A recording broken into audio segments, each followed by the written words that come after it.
अमर रहे, अमर रहे।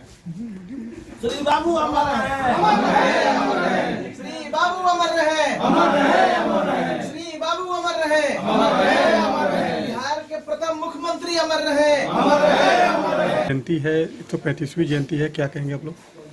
देखिए, इनकी ये हमारे बिहार प्रदेश के पहले मुख्यमंत्री हैं और जिस वर्ग से आते हैं वो अपने आप में एक जो पहचान इन्होंने बनाया है वो काबिल तारीफ है।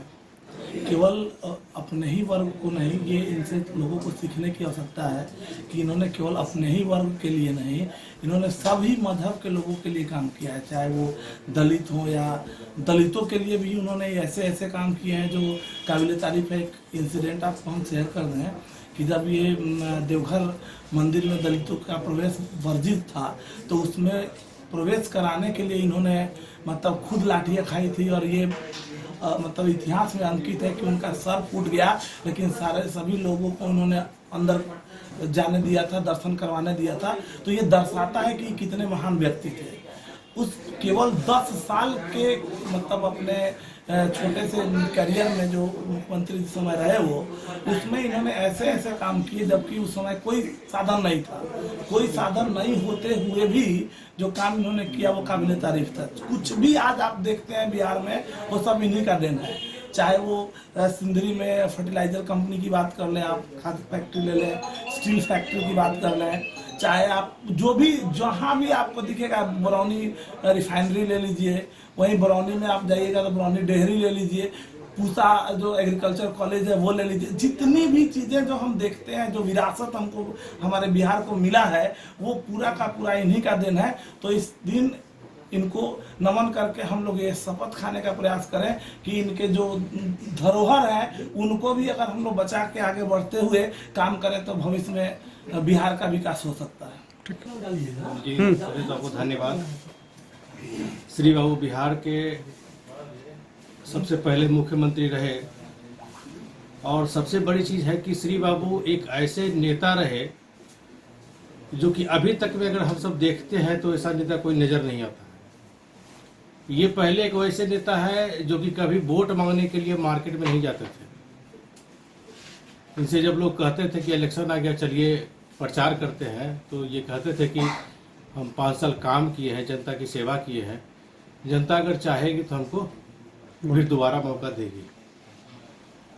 अभी के नेता जो भी हैं सभी को एक ऐसा आइडियोलॉजी वाले इंसान को मानना चाहिए और जो विकास बिहार उस टाइम में किया, अंग्रेजों के गुलाम था पूरा इंडिया, तुरंत आज़ादी मिली थी। लोग याद कर रहे हैं।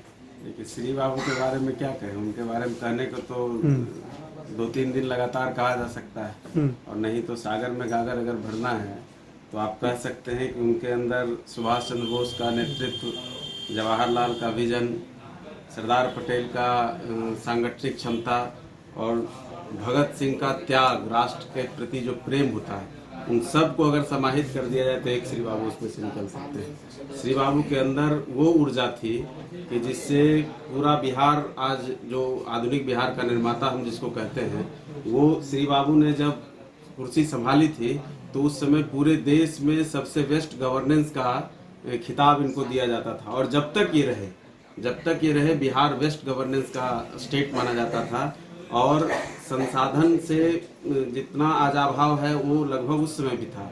लेकिन बिहार को और पूरे झारखंड को जो इन्होंने संवारा, अगर मुझे लगता है कि आज अगर उसको केवल बचा लिया जाए तब फिर से एक नया बिहार खड़ा हो सकता है। बस यही श्री बाबू के पहले मुख्यमंत्री डॉक्टर कृष्ण सिंह की 135वीं जयंती तमाम पॉलिटिकल पार्टी के द्वारा आयोजित की गई है। इसी कड़ी में हिंदुस्तानी अवाम मोर्चा के द्वारा भी डॉक्टर कृष्ण सिंह की जयंती मनाई गई, जिसमें तमाम शिक्षकों ने डॉक्टर कृष्ण सिंह के चित्र पर माल्यार्पण किया, उनको याद किया और खासतौर पे डॉक्टर कृष्ण सिंह ने सभी जाति धर्म के लोगों के साथ के लिए जो काम किया, उनके बातों पर भी चर्चा की, उनके बताए गए रास्तों पर चलने का संकल्प भी लिया।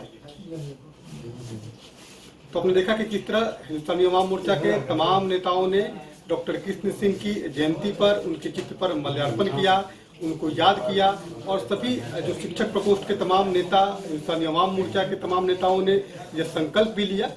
डॉक्टर श्री कृष्ण सिंह ने जिस तरह की राजनीति की थी, उसी राजनीति को हम सभी आगे बढ़ाने का काम करेंगे। उनिश कुमार, कशिश न्यूज, पटना।